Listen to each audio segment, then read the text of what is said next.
For the last 15 years, Adam Montiel has been bringing you the stories, the people, and the producers that make wine better and more fun. Whether you're a connoisseur or a cork. Here, we taste it, we spill it, we leave it all on the table. It's The Pour with Adam Montiel. Well, welcome back, where the wine's always flowing, the conversation's always real, and nothing gets left on the table. Here we sip it, spill it, keep it uncorked, unfiltered. Today, we're having a fun combo, diving into one of my favorite wine events on the planet, World of Pinot Noir, or WOPN as the cool kids call it. It's happening February 27th through March 1st, coming up this weekend at the gorgeous Ritz-Carlton Bacara in Santa Barbara, celebrating 25 years of Pinot perfection. Think seminars, winemaker dinners, and 2 full days of ultimate grand tastings. And like every year, I will be there live doing some shows right from the floor of the giant tasting, talking with winemakers, industry legends, and sharing it all with you. And you can come with me if you want. We got tickets, your last chance to win them. Get to adammontiel.com. Right off the homepage, you'll see how you win World of Pinot Noir from your friends here at The Pour. Get to adammontiel.com right now. Link in the show notes. But before we get into today's show, got to tell you something special that we're working on. Have you ever wanted to barrel your own spirits? Well, now with my friends at Tin City Distillery, you can. I'm doing one of these barrels, and it's so much fun to just go there, visit it, talk to it, tell it stories. The Private Barrel Club at Tin City Distillery. This club lets you craft your own whiskey, age it how you like, even bottle it with a custom label. And guess what? We got our own, and it's been so much fun.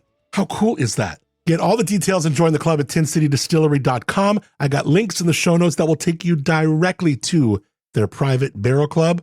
All the info you need, and make sure you let them know that you heard it from Adam Montiel right here on The Pour. All right, getting right into it. I sat down with some incredible folks at the stunning Presqu'ile Winery in Santa Maria, one of my favorite places for Pinot Noir. Santa Maria Valley, for my money, it's just where my heart's at for Pinot. Whether it's Biennacito, Presqu'ile, Solomon Hills, Santa Maria Pinot Noir, to me. So huge thanks to not only Dieter, the winemaker at Presqu'ile, all the team there for being so hospitable. Chef Julie Simon really threw down some amazing food. Got to see Dieter for a moment. The Presqu'ile team is just top-notch hospitality. So this is WOPN's 25th anniversary. We're talking with some fun people who make it truly special. First of all, Nathan Carlson. He's the GM at Center of Effort and a WOPN board member. Nathan's been deep in the Central Coast wine world for forever, and his passion for Pinot, that's infectious. We'll talk about why Pinot is the grape that chooses you and what makes it so captivating to make, because he knows all about it. Then Tim Wanner, he's the director of hospitality at Presqu'ile, joining us, hosting us. Tim's background in world-class hospitality shines at Presqu'ile, where he ensures every guest experience is just the best. It's just absolutely the best there. He'll share what sets their Pinot apart and why this spot is such a gem. Finally, we saved the best for last. Stacie Jacob, the powerhouse behind Solterra Strategies, the company managing World of Pinot Noir since 2017, I want to say. Stacie knows this event inside and out, and she'll give us the inside scoop on the can't-miss moments. What are we bringing to year 25? From the grand tastings to the Bubbles Lounge, exclusive dinners. What do you say? Let's jump right in. This is going to be a lot of fun. I'm excited. World of Pinot Noir is back. We're here at Presqu'ile. Presqu'ile is always one of these places, Tim, that just when you're here, you feel like it's almost like Olive Garden, your family. Like you welcome, you feel all about it. And there's just like such a great vibe when you step onto these grounds. Yeah. No, it's awesome. I think, well, one, kudos to the family who started this, Murphy family. They come from the South. Yeah, Matt Murphy's listening. Did he just compare my winery to Olive Garden? Yeah. So, listen, they come from the South. They've got Southern hospitality in and out, yeah. Born and bred. And they do an awesome way of just integrating that to what we do here in the hospitality program. So I guess thank you. Thanks for having noticing that. And thanks for coming. Yeah, Nathan Carlson, it's great to see you again, my man. How you been? I've been really busy, but good, yeah. Yeah. Yeah. Looking forward to Center of Effort. We'll talk about the wine, the brand, what's the latest, and of course, World of Pinot Noir. And we have Stacie Jacob here. So good to see you, Stacie. How's everything coming together? It's coming together. We are in the magic month as we are leading up to opening day on February 27th. Now, the first thing we got to get out here is this is a momentous anniversary. We are celebrating a big one. A big one. Silver anniversary, 25 years. Yeah. Super exciting. Take us to the beginning. I mean, we've had some conversations with maybe Brian Talley or some of the folks that were kind of like, okay, here, this is like coming together 25 years ago. But for someone who just kind of the Reader's Digest version of how this great organization and the celebration of Pinot Noir started right here on the Central Coast. Honestly, it was the vision of Brian Talley and the late Mr. McLaren, Archie McLaren. And so they really came together with this vision of, hey, we've got this iconic grape of Pinot Noir. They were familiar with this event up in Oregon called the International Pinot Noir Celebration, or IPNC. And they actually went up to IPNC and said, hey, would you come down here and do an event? And they said, why don't you start your own? And they're like, what? And that was really kind of the genesis of this whole idea. And so it originated really at the Cliffs Resort in Dolphin Bay, there in Shell Beach, which many of us are very familiar with. So the whole idea was, let's be focused on the coast. Let's talk about coastal varieties. And then what happened is it continued to grow and grow. And they said, wow, we've outgrown the space that we have at the Cliffs and at the Dolphin Bay. We outgrew two hotels. And so then as you start looking up and down the Central Coast, it was at the same time that Baccara, really was looking to bring in more conference and more a festival type business. And so that was really an opportunity of how those two, and you were probably there during that transition, huh, Nathan? I was, yeah. I've been a part of the board of directors for quite a while, and we had a lot of thought about how to go about this, what could be possible, and Bacara's been a good home for us, honestly. It's been different, but we really have been embraced there as well. What year did we make that move? I'm trying to think. Has it been 10 years there? Definitely. I want to say it was probably 2015. Wow. I came in and stewarded the first event in 2017 that I was a part of, which was at Baccara, and I knew that they had a couple years under their belt then. Yeah. So it's really just a great weekend. It's a great backdrop to celebrate Pinot Noir. Let's talk about this grape. Nathan, both, from where we are now in Santa Maria at Presqu'ile versus Edna Valley, where you're doing your winemaking. I mean, Pinot Noir is a really interesting grape. Talk about it for a second and what makes it so special, and also where in your path. It's almost like one of those where, like, you don't pick Pinot, Pinot picks you, and it definitely selected you. Yeah, I mean, so Pinot Noir, I think one thing about Pinot Noir is that it's not a grape variety you can grow just anywhere. It really thrives along, in places along the coast in California. In Burgundy is quite continental and a little bit different, but there's a lot of interaction between winemakers and Pinot Noir as well. And so just for instance, myself, I've made wine here in Santa Barbara County. Most of my career's been in Edna Valley, but I had a little bit of time in Oregon as well. There's so much back and forth with New Zealand, with Burgundy. All the founders here, Josh Jensen worked in Burgundy initially, and there's just it is a grape that just drives people and drives them to do kind of crazy things or try unusual places. So yeah, that's so interesting that it just can grab you and almost make you crazy. Tim, what was it about Pinot Noir that you fell in love with? I come from a strong hospitality background, so a lot of restaurants and Somm World, et cetera, et cetera. And for me, it's really about, it is such a versatile grape varietal. It's so easy to put on the table and go so many different things. So that's what really drove it to me, too. It's the same face with so many different personalities. And it challenge anybody else to find another grape varietal that can actually do the same thing as Pinot Noir. Yeah. I'm curious, Nathan, as a winemaker, if you had to explain Pinot to someone and you're, who's never tasted it, and you're not using typical wine descriptors, how would you describe Pinot Noir? I think that it's the grape that shows its place, where it's grown the most clearly. You do the most with Pinot Noir in the vineyard before you ever, pick it off the vine. And it has a huge range of style. There's not just one correct style. There's a lot of nuance. And I think because of those facets, it's just always interesting to come back to.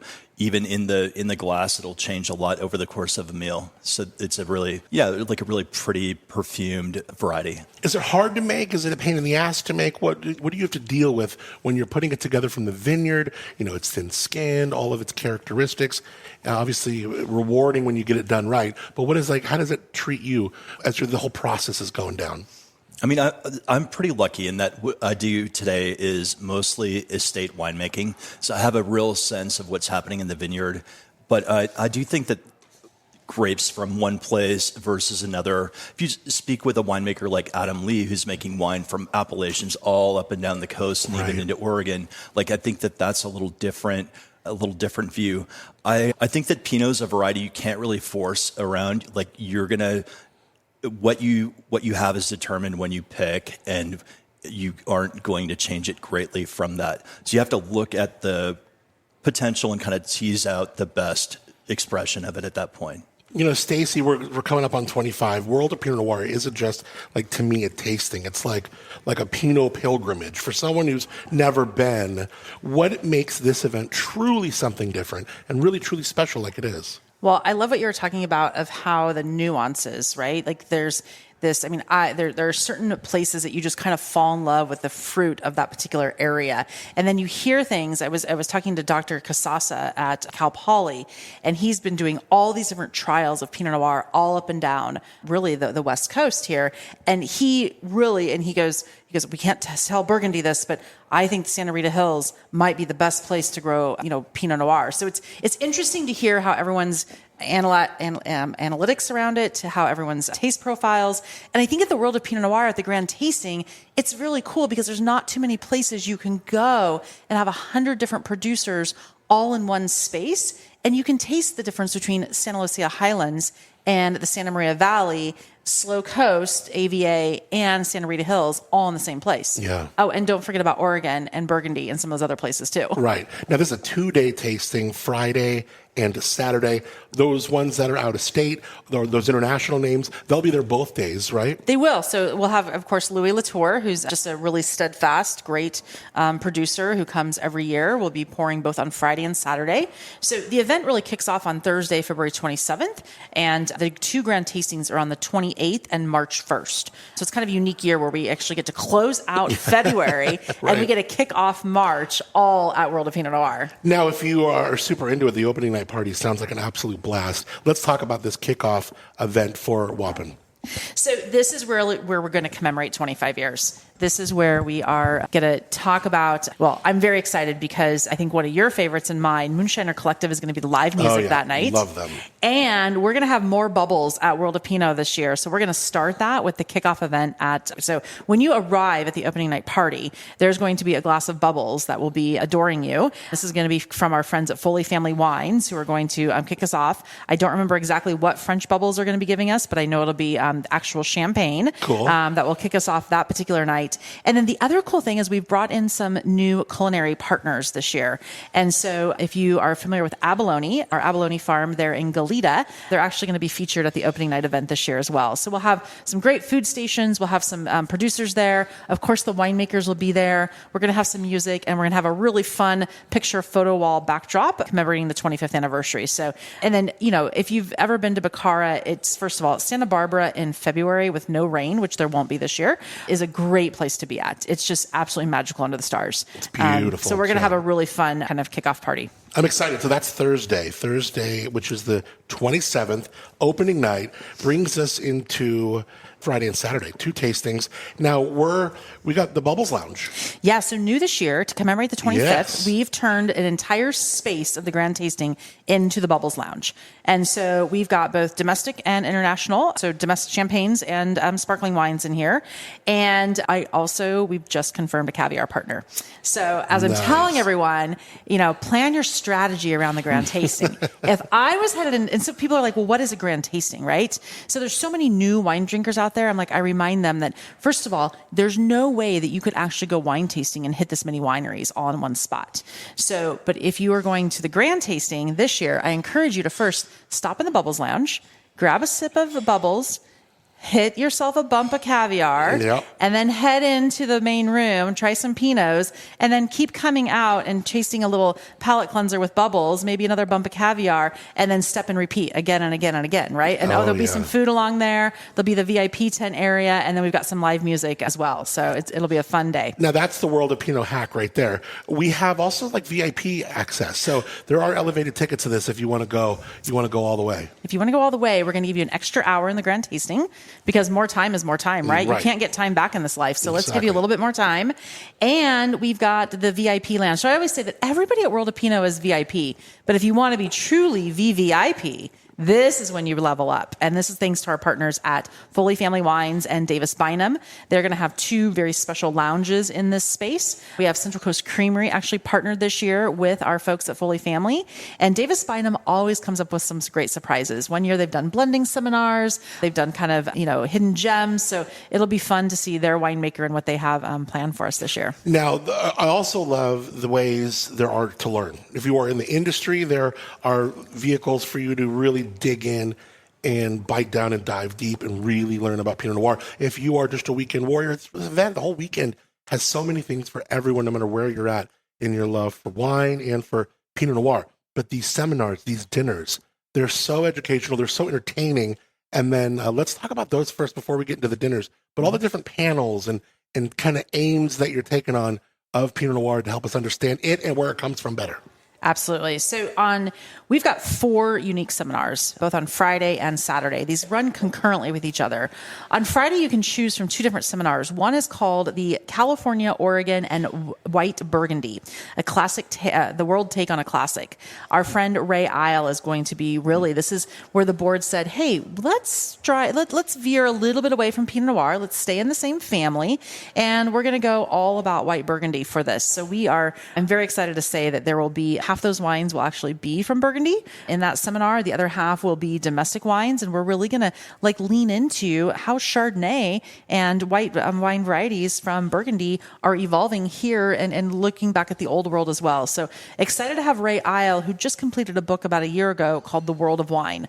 And it'll be fun to have Ray back and kind of leading us through that discussion overall. So that's on Friday. Next to that is our friend Esther Mobley, who is the critic at the San Francisco Chronicle. She's going to be doing a seminar called The Pinnacle of Pinot Noir, Explore the Grand Cru Vineyards of the West Coast. So last year, if you were following along with us, we actually did the Grand Cru Vineyards of California. And so this year we've taken that same concept and now we've expanded it and added in some of our friends up in Oregon and across the West Coast. So we're excited. We've got Presqu'ile showcasing their Sanford and Benedict wine in that particular mix. Nice. We've also got some friends from Adelsheim coming into that mix up in Oregon. So it's been really fun putting that seminar together with Esther. Let me ask you, Nathan, because when we're talking about that sense of place and obviously touching on the Grand Cru Vineyards of California, like you mentioned, you have some history outside of here.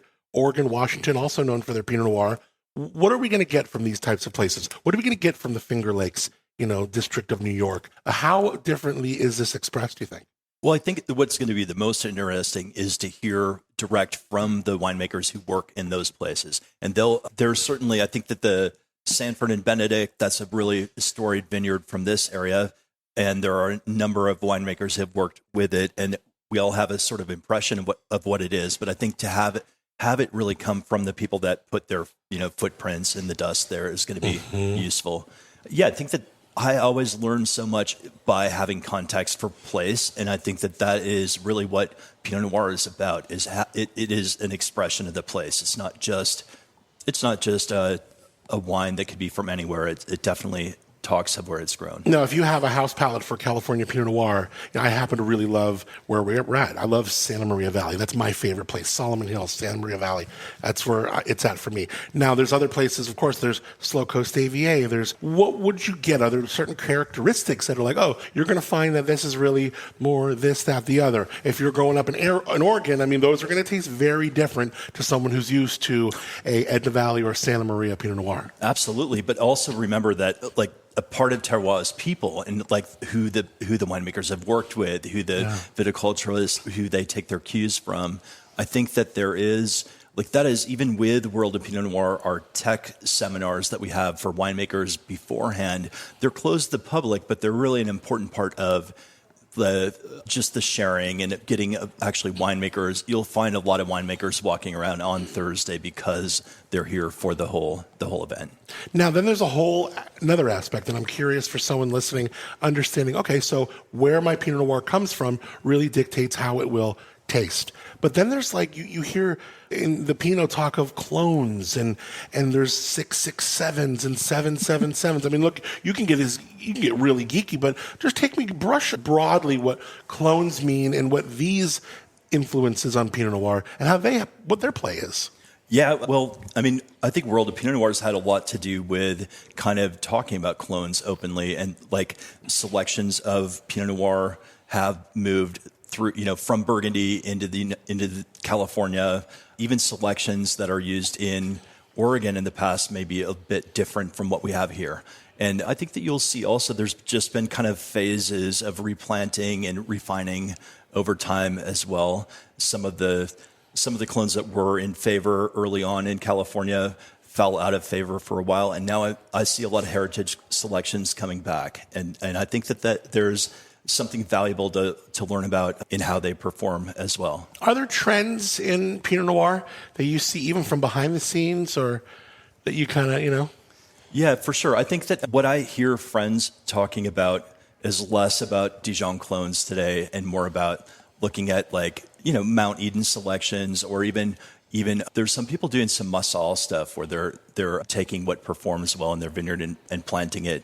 I think that I've seen definitely in my career a lot of discussion of canopy management, and that has had a lot to do with the improvement of Pinot Noir. But I think we're going away from real strict VSP in some places and thinking differently about what we plant where. And even, we're looking at that as well. Pinot Noir on our property we're maybe planting in slightly different places than we did 10 years ago. That's so interesting. Well, speaking of the where, I mean, being right here at Presqu'ile, what is that fingerprint on Pinot Noir that, Dieter is getting from your vineyards and putting and turning into a great wine that represents where we're at? Yeah, well, I think, it's amazing.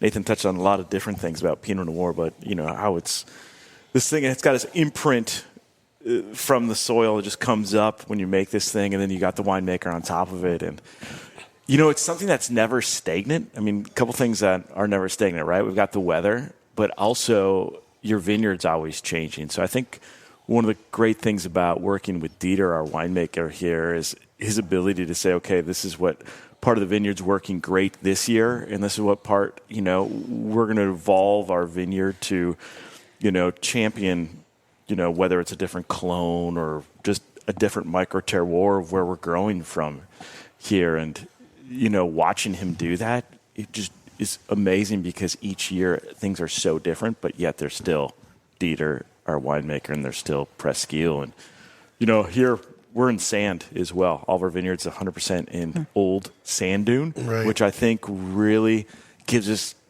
all of our wines this really unique, aromatic, spicy, savory quality that is all about Presqu'ile that you just can't pick up anywhere else. Yeah. Now, Tim, your role is obviously hospitality, also sales. So there's a lot of hats that you might wear in a day. But what do you get out of walking the vineyards with Dieter, or these conversations when you're picking his brain, or trying to learn how, today's, play and deck of hands you got from Mother Nature, how you guys are reeling from it? What do you really take from those times? What I take from those times is, sometimes we're talking about this year, but most of the times we're talking about in the years to come, right? And that long view of what we want to see and what we want to achieve. It's not about this year. It's really about what we want to see in 10 years. That's so interesting. Yeah. Is there some long game, some long ball that you play in the vineyards with Pinot Noir? You have to. I mean, I think you really have to think forward and think about how to adapt to. You're going to have some curveballs every year. Something's going to be coming at you. And I think, as you say, winemakers have this habit of always fixing last year's problem and not looking ahead. And it's really important to look ahead. I love Dieter's style with the wines too. He makes these really transparent, really love the acid is always on point. And he uses quite a bit of stem inclusion in the ferments as well, right? That was historically, Okay. We're dogmatic about it in the beginning. Yeah. But give it 5 years ago, we've pulled completely back. Oh, okay. And the reason I say that is because, I mentioned our soil here just automatically gives you this savory herbaceousness, and whole cluster can do that as well. So we're kind of like doubling up on those things. Yeah. So we found that actually just pulling that away still brings out those characters that we like, but it's all about the vineyard. It's not about winemaking technique. Yeah, because I think here in Santa Maria Valley, you can make wines of a lot of different styles, and what Dieter's choosing is really pretty and like really pure. And I think that that's a credit to his connection with this place. So Yeah. I've heard that like Pinot rewards patience and it punishes ego. Has it ever humbled you or humbled someone in a story where you're just like, oh, damn, like, Yeah, I mean, there's always a lot of trials that we're doing behind the scenes in our winemaking, and there's certainly times when something doesn't turn out as we may have hoped, but I think that we definitely learn from those experiences. And yeah, you can push too hard on trying to get ripeness sometimes. You can push too hard on trying to get some sort of, I think that barrel is one place that Pinot can get broken. Really? We've tried some barrels that were not a good fit for the wine at times. and some of these you can't like Control Z undo. You can't like if you did it, you did it. You've done it. Yeah. I mean, I think that you can blend it out. You have the option not to bottle, right? And that's something we exercise if there's those kind of paths. For sure. Yeah. That's so interesting to get the behind the scenes kind of look. Before we get into the dinners, Stacie, I want to ask you, Tim, because again, being here and it's such a really beautiful spot, you guys are way more than just a bar to belly up to try some Chardonnay, Pinot, Syrah, whatever it is, Alicante. I mean, this is a place that you have brought the community in. You've brought music in, events. I hosted an event here for a nonprofit, maybe like 2 months ago. So this place is really a way for the Murphy family and the family here at Presqu'ile to really welcome community. Yeah, I think our intent here is not to create a tasting room, but we really want to create an experience that is centered around wine, but just not only wine itself. We want to give you a flavor of Presqu'ile, and that's why we've got, we planted an 1.5 acre organic garden here so we could supply a kitchen. That was Julie. I'm sure Julie made you do that. Well, that was the part of bringing Chef Julie on was like, okay, here's the deal. We'll give you an acre garden. Yeah, I know how Julie rolls. Just for sure. Do you? But that's also the beauty of it, right? So you can sit here and you can taste the wine, but you can also see where some food is growing, and you get these views straight down to the ocean.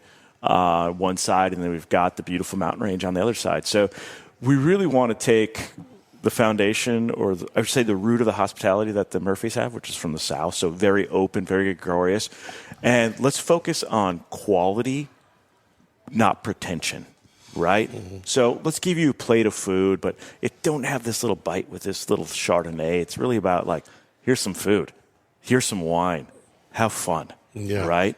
Quality is paramount, hospitality is paramount, but do it in a way it's open. Everybody comes to wine from so many different angles. Totally. How do you open up to everybody? Yeah, that's a really good point too. And it's like we talk about World of Pinot Noir, Stacie, and being that kind of event that you could just be someone who, maybe either your friends into wine and they bring you along, you're going to like be, wow, this is really cool. Or you could be so knee deep wine geek and everyone is going to get something really rewarding out of an experience like this. Yeah, I'm going to go to the other side of the spectrum. You asked what's special about our dinners. Our vintage Burgundy dinner is one of those that is super, super special. Oh. So these are wines that you can not find. You won't be able to taste anywhere but here at the World of Pinot Noir.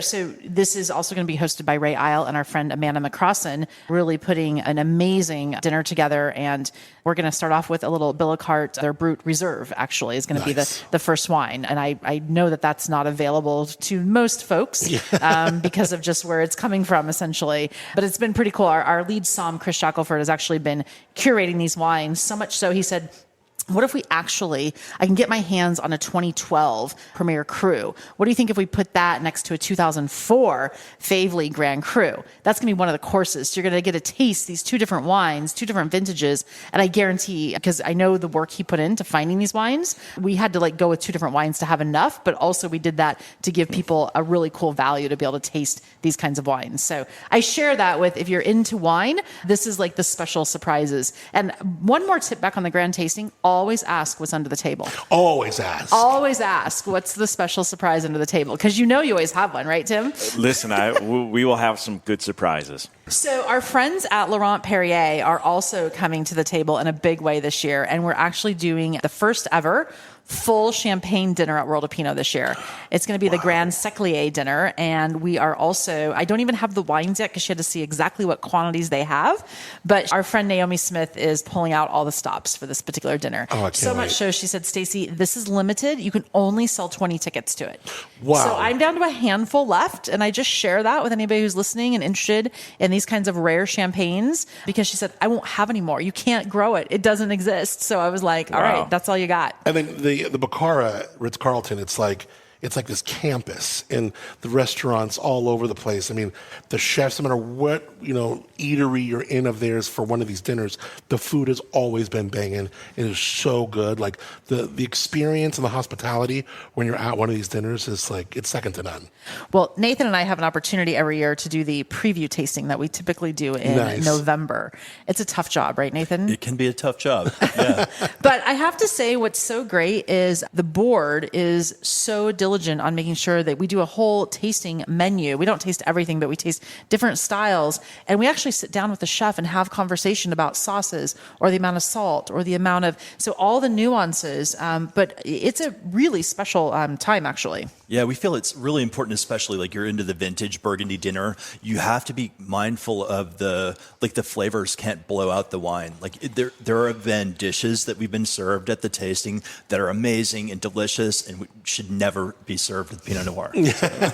So actually, I think that with the champagne dinner, that's going to open up a whole new kind of range of flavors that work. That it's going to be a very exciting year. Tim really hit the nail on the head when he talked about so many different ways we can pair Pinot. And we always kind of seemingly hear the same ones. Thanksgiving dinner, this, that, the other, all great. What were maybe, over your course, some uncommon little pairings that maybe you've done at the house or in the cellar that just kind of happened, you stumbled upon like, oh, damn, that works? Well, I mean, so locally, black cod or sablefish is a really sustainable fishery here locally. That can be a beautiful pair with Pinot Noir. And I think that that's a great one to go to. We're going to have uni again this year, I believe, or maybe over-promising. But you might be over-promising. I don't remember. We've had uni in the past. That can be a great pair with Pinot Noir. Uh-huh. Tim, do you have any favorites? Yeah, what do you go towards? This is my most recent one. Yeah. Oh, it's driving home. Just had some Pinot. Was driving and drinking. Of course. Yeah. With some beef jerky. Okay. We're good, huh? Teriyaki beef jerky. We had some Sanford and Benedict Pinot, and I was walking out to the car, and I'm like, this is amazing. Yeah. Okay, I told you my favorite Pinot AVA. What is yours? My favorite Let's say besides Edna Valley, because I guess, of course, it's Edna Valley. But besides that, what's another one that you really just like, man, I am so intrigued by that area? Man, I love some of the wines from the Loire Valley. Oh. Yeah, so there's amazing Pinot Noir grown in some places there, and it's a little different view than others. Our friend Lisa, we've had some German Pinot that's amazing as well. Yeah. And Germany is the third largest Pinot Noir producing nation, apparently. Something I learned this year, I think. Yeah, she was in an episode a couple times ago. We talked about these different ones. In fact, she's got a alcohol-free one on the French Laundry list. Like some really fun, it's a sparkling rosé, But anyways, these German wines are so much fun. I'm trying to think there was another one that recently. Finger Lakes is a fun kind of interesting area, isn't it? Yeah, I mean, I don't know the wines there super well. That's what I always kind of seek out when I'm in the grand tasting is, like we had some Australian importers that were pouring it last year that were great. There's been some German wines. We've had Austrian and Italian wine in the past as well. So you mentioned the Loire Valley. We were there in the summer and went to Cours-Cheverny, and they'll do, and I always butcher the name, but like Ormoroton. It's like this one variety that they only do there now. Crazy story. But they also do Chardonnay. Pinot Noirs are beautiful there. Yeah. The Pinot Noirs are so nice there. Cheverny. Wow, yeah. It's the whole terroir thing. The Loire Valley has different soil, different aspect than Burgundy, and the wines can be a little bit more affordable too than what happens in Côte d'Or for sure. Yeah. Well, we're looking forward to World of Pinot Noir. How do we get tickets? How do we learn about all of these different events? And more importantly, how do we get to them? Yeah, absolutely. Please check out our website. Go to worldofpinotnoir.com. You'll be able to check out all the details that we've been talking about, and you'll see a big button up in the right-hand corner that says tickets. And great opportunity to check it all out. Hey, we got tickets for opening party. Is there anything sold out yet? Is there anything that we Not yet, but I will tell you that Grand Seclier dinner, if that teased you at all, we are going to be, like I said, there's a handful of those left. There's a handful of Burgundy tickets left as well.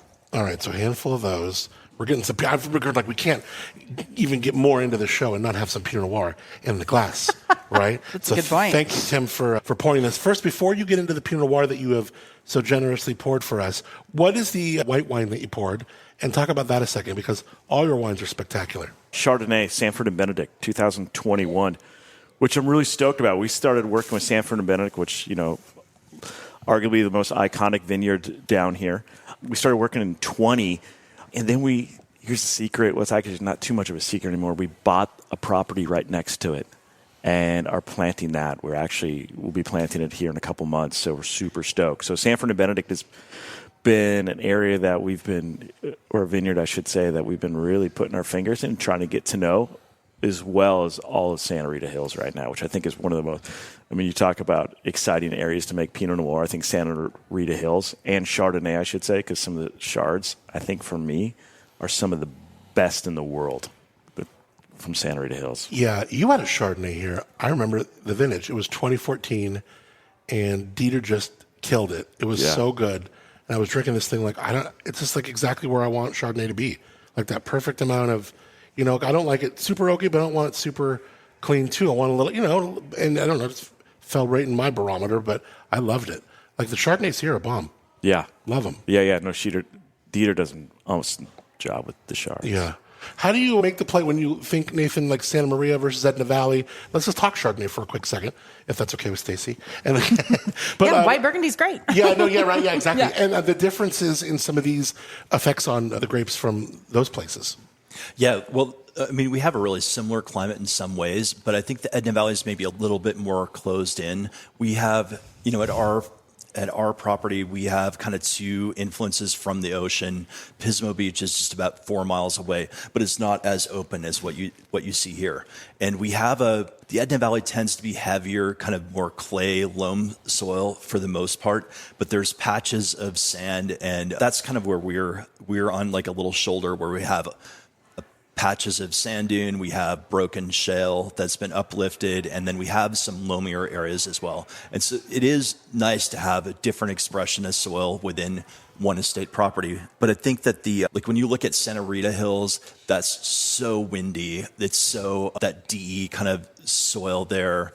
It is really special. And I agree, like Chardonnay in that area it can be really, really amazing. Even like, I think of like Radian, Bent Rock over there. There's so many good sites. And then with Pinot Noir, that's like the place that proved out that this is a place to grow Pinot Noir. And it really, those are the first wines I knew. The first winery I worked for was Sanford Winery way back in the day. Wow. But like those wines they're different today than they were at that time, but man, you can taste back to some pretty old wines and see a through line, that holds those all together. When you talk about sand and you talk about Pinot Noir being close often to water, to the beach, what do some of those sandier soils offer? Maybe drainage? Are they less compacted? What do they offer, and what's their imprint on the wine? Well, I think if one thing is soil temperature is really different in a clay loam kind of situation where you hold a lot more water. And in the Etna Valley, what I see is the drier soils, like our sandy sites, they tend to be the first ones to bud break. And that sandiness, it allows you to hold back the vigor a little bit on the wine as well. And I think that that's a benefit in kind of getting to the fruit that you want ultimately. If you're in much more vigorous, heavier soil, you have to manage it a little differently. And a lot more canopy management comes into play there. So we have the Aligate, which is another Burgundy and white. What is it? Yeah, it's another varietal that, I should say it's becoming in fashion right now in Burgundy, but it wasn't before, because Pinot and Chard were the stars there, and Aligote was this one varietal that was kind of pushed to the margins, if you will. But I think it's a beautiful wine. It's super transparent. Think of it's got the body of Chardonnay, but almost like the liveliness of Sauvignon Blanc, if you will. So I think it's a beautiful match, and I think it's going to be one of the stars here. Talk about the Pinot Noir that you poured. Yeah, so this is our 2022 Presqu'ile single vineyard Pinot Noir. 22, a little bit warmer year. So for us, this is one of those wines that comes out of the gate with just a little bit more plushness, a little bit more roundness, a little more depth of fruit than you typically find in a Presqu'ile Pinot Noir. But I think it's smoking right now. Yeah. We were just talking about vintages, before we all hit record. And 22, super warm, right? My goodness. 23, it's like this one vintage that it feels like all these winemakers are just like, Sure. Talk about the differences in some of those, even juxtapose 24, because there's 3 really different years, Nathan.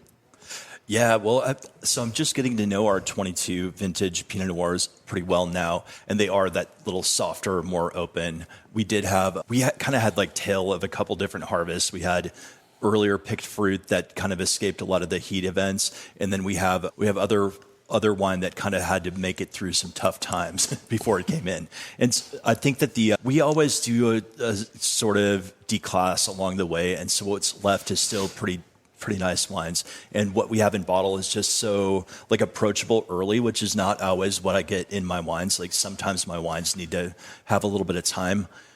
23 is a little bit more, definitely more kind of pointed. The structure is really firm.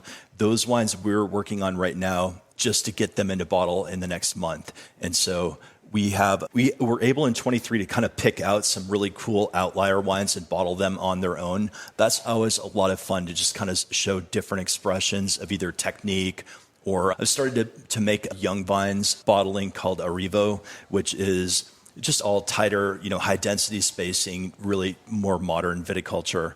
Whereas our general center of effort bottling kind of is a cross section of the whole estate. So some vines go back to planting in 1997. How many Pinots do you make? It depends on the year. Like I think in 22, we had such low yields that we'll probably just have 1 or 2 wines at max. But there have been years when I've made an entirely whole cluster style of Pinot Noir that we call Rosso Corsa. We've started to try to make that Arrivo Young Vines wine more often, probably every other year or so. And then, of course, our main center of effort wine.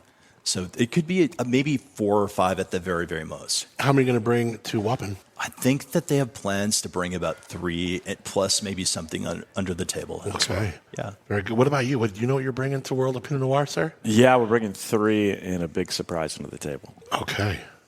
Do you guys do a sparkling wine here? We do several. You do several now. Yeah. we do a non-vintage, and then we do 3 vintages. And then we also do a late disgorge, which spends 5 years on tirage. Wow. Our vintage stuff is 3 years on tirage. Yeah. So if you like bubbles, Presqu'ile is your place. Are we doing bubbles yet at Center of Effort? Yeah, we're selling our second vintage of bubbles, and that was a 2021 vintage, and we've disgorged kind of over time. So we're on the second disgorge right now, which is just about at the 3-year mark. And then we're hoping that we'll have another disgorge about 1.5 years from now. Okay, so it's the end of harvest, Nathan. You're finally done. You're putting it up. You're good. What's in your glass? How do you kind of just big deep breath? We're all done. It's probably a Modelo or something like that. Yeah. To be quite honest, I love bubbles. I mean, I love bubbles. I've been drinking a lot of German wines as well. Yeah, and Fino Sherry. That's a great food wine, too. Love that. Yeah. Wow. Tell me, Tim, do we need an appointment to taste here? How do we learn more about Presqu'ile? Listen, we're open. You can show up. I do encourage reservations on the weekends because you do get quite busy. But during the week, come on up. And don't you have Los Lobos or someone?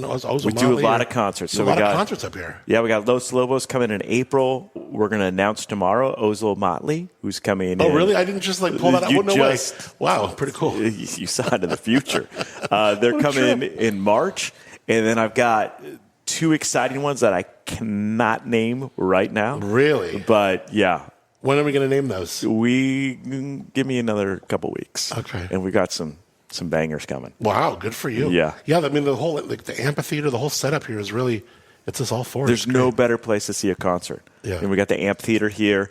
The backdrop, it's amazing because you get these beautiful sunsets going over the ocean. It's like our Santa Maria Red Rocks or something. It is. I mean, great. I come from Colorado, so Oh, right, I know yeah. Red Rocks well. And listen, there's some similarities. Yeah. Oh, that's so cool. Well, I just can't thank you enough for having us here. Stacie, I want to get to all this info with World of Pinot Noir again, because if someone is listening and wants the kind of Reader's Digest version on how we get here and what is going on this weekend, from the opening party all the way through Saturday, there's really a lot going on, like literally for anyone. There really is. So first of all, mark your calendar, February 27th through March 1. And check out our website, worldofpinotnoir.com, for the whole lineup. We are celebrating our 25th anniversary this year. And we really, as you're hearing about what makes the wine experience complete, we're trying to add all those elements into the experience at the Ritz-Carlton Baccarat. So that includes great food, amazing wines, and some of that food is abalone, caviar, mushrooms, like some really fun Edo pasta, Central Coast Creamery cheeses are going to be there this year. Of course, let's not forget about the wines. Amazing Pinot Noirs, but you're going to see more white Burgundies into the mix this year, and then bubbles, whether it's from Champagne, from the Central Coast, all across the world. We're going to see more and more bubbles as we put those pieces into place. The other component is we're going to have live music throughout the entire experience this year. So the opening night will feature Moonshiner Collective, our friend Dan Curcio and his team. On Saturday, we'll have Calais, which is a Spanish guitar duo. And then John Millsap will be joining us on Saturday during John's great. That's awesome. the grand tasting. So really trying to kind of step that up. And then for the first time ever, we have our champagne dinner featuring Laurent Perrier and their Grand Seclier wines. And then, of course, don't forget about the iconic vintage Burgundy dinner. Those dinners. I mean, I don't know how you got to pick one. They're not at different times, right? You got to pick one. Oh, actually, we did it really special. So you can actually go to Champagne on Friday and you can come to Vintage Burgundy on Saturday. That's incredible. We are helping you on all levels of your schedule as much as possible. We are here for you. We are here for you. And if you need more questions, feel free to give me a call. Send me an email at info@wopn.com, and we will help curate your experience to make this the really, truly very special 25th anniversary. And I really encourage you to check out some of these seminars and panels because they are super interesting.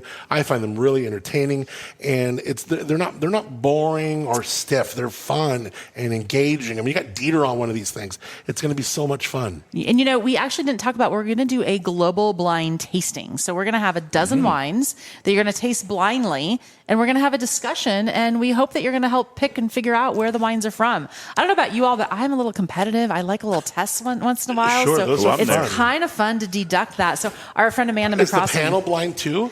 So yeah, the panel, it's actually not a panel. So Okay. the wines, the winemakers that will be actually in the audience. Yeah. And so Amanda McCrossin is going to be leading this. And if you follow her on social, Som Vivant is her channel. She's very talk about knows her wine, but also has this really cool way to just make it super fun and engaging. Great. So she's going to be leading us through this. And we haven't quite worked out exactly how she's going to go about it yet, but we'll be talking on how the unveil will go. And that'll be an opportunity where then the winemaker will get up and be able to speak about the wines as well. Nice. Oh, that sounds like so much fun. But it'll be a fun, it's always kind of fun when you taste blindly to be like, okay, what are you getting? What are you getting? And so that's kind of a fun one. And then, of course, I can't forget, but talking about our Bubbles seminar as well, that Julia Coney is going to be leading for us. And so we're actually going to be doing a flight of Blanc de Blancs and a flight of Blanc de Noirs. So we can really look at the two difference and really put some specificity into that discussion as well. I'm excited for a World of Pinot Noir. This is going to be great. 25 years. Let's make it a party. It's going to be fun. Make it a party. Get to worldofpinotnoir.com. Also, we got links in the show notes. This show from Presqu'ile. Unbelievable property. Unbelievable wines here. Great people. And it was really fun to finally meet you, Tim. Yeah, you as well. This is really cool. Nathan, always great catching up with you. Always love the opportunity to interview you. So thanks for being here, man. Thanks, Adam. Fun to catch up with you as well. Yeah, I'll probably drag you on the air at World of Pinot Noir too. Let's I love do that. it. I'll be there. I can't wait to see. And you really got to go and see who's pouring what day, right, Stacie? Because there's different. Besides the out of state and the international, it might be different names on each day. Yeah, so I tell people, go to our website. Our website is a fantastic resource, worldofpinotnoir.com. That's where you buy your tickets, but then take a look at all the wineries, and then you can search actually by regions. We were talking about that regional specificity. Nice. You can also search by day, and then you can kind of plan your strategy. And like I said, don't forget the Bubbles Lounge. So Bubbles Lounge, Caviar Bubbles, Pinot Noir. Yeah. What do you think? We can make a wrap out of it somehow? Right, yeah, totally. So good. Well, I had so much fun. Stacie, thank you so much for you and your team and the way you guys have led this since 2017. The event gets better and better every year. It certainly has gotten better since it's been under your direction. And I've been doing shows there. I think since back I was at the Cliffs, and since it outgrew the Cliffs, and here we are, the Ritz-Carlton Bacara. It's going to be really one of a kind. 25th anniversary, well deserved. Let's cheers to the great, the event, and all the things we love about World of Pinot Noir. Cheers. Well, keep listening to the end of the show for that rap song that Stacie just mentioned in there. She didn't know what she was getting herself into. What a great chat. Nathan Carlson, Tim Wanner, Stacie Jacob, huge thanks to them for sharing their insights and passion for Pinot Noir. It's clear why the World of Pinot is such a must-attend event. It's all about this great, the connection, the craft, the community. February 27th through March 1st at the Ritz-Carlton Bacara Resort, grand tastings, epic dinners, live music, and of course, from all over the world. Tickets are going, so grab yours now. Go to worldofpinotnoir.com. You can also link to adammontiel.com. We got tickets to both Friday's tasting and Saturday's tasting right on the homepage. Link to the show notes. Check it out, adammontiel.com. All right. Well, if you are loving what we're doing here on The Pour, don't forget to check out Where Wine Takes You. That is my podcast with Paso Wine. And it is also the podcast that just was named the number 3 wine podcast in the U.S. by FeedSpot on their list of top 100 wine podcasts in the country. But also my daily show, Up and Adam. Head over to adammontiel.com for all the shows, past episodes, lots of fun guests and interviews, and even ways to win from the show. Also, follow me on Instagram at AdamOnTheAir. And The Pour has had an Instagram that is growing, a little over 2,000 people there. Check it out at The Pour Show. The P-O-U-R Show. Stay connected and see what's up behind the scenes. All right, well, huge thanks again to Presqu'ile Winery for hosting us, Chef Julie Simon for that fantastic food, Dieter for the bitchin' wines, and of course, shout out to Solterra Strategies, Stacie, her team, Tracy, Hadley, Kylie, Julia, Sierra. I should stop because I don't want to miss anyone. The whole team, they're going to be in overdrive coming up this weekend for World of Pinot Noir. So just a shout out to the whole team at WOPN, Solterra, and all of it. You make this event shine, and I can't wait to be doing episodes of The Pour from World of Pinot Noir. All right, so you remember, right before the show ended, Stacie said, don't forget the Bubbles Lounge. So Bubbles Lounge, Caviar Bubbles, Pinot Noir. Yeah. What do you think? We can make a wrap out of it somehow? Right, yeah, totally. Yes, Stacie, we can make your rap song for World of Pinot Noir. Hell yeah. All right, well, that is a wrap on this pour. We tasted it, we spilt it, left it all on the table. Till next time, keep that glass half full, the conversation's flowing. Thank you for connecting here. And with no further ado, to celebrate 25 years, let's go. And thanks for enjoying The Pour. Yo, World of Pinot, 25 years second. Bacara vibes, Ritz views, got it cracking. Santa Barbara glisten while the vendors stay pouring. 100 plus deep, every sip while torn. Caviar bumps like diamonds on the tongue. Bubbles keep rising while the live band sprung. Pilots come alive, Cali the Burgundy blaze. Me ain't sipping history, we drinking the age. World of Pinot, sips world vibe. Sense of place, live it up, feel alive.